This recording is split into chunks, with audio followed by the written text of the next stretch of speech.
Managing editors are sort of the hidden power behind a book. We are there to make sure that books get made. In publishing, a commissioning editor is the one who gets a book and decides that it should become a book. But then once they're done with it, they hand it over to us to make sure that it actually gets printed and then gets into shops. So a managing editor runs everything behind the scenes. So we deal with all sorts of different people to make sure that a book can become a book.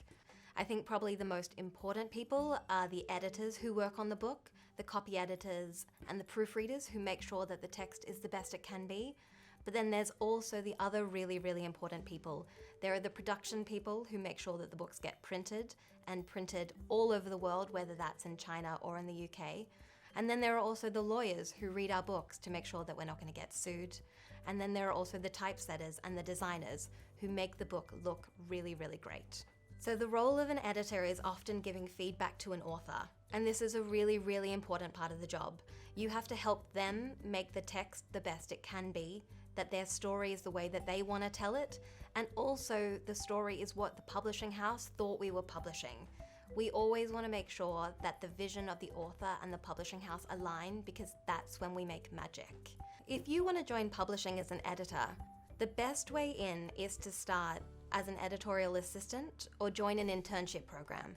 But also what they don't tell you is that there are so many different ways into publishing.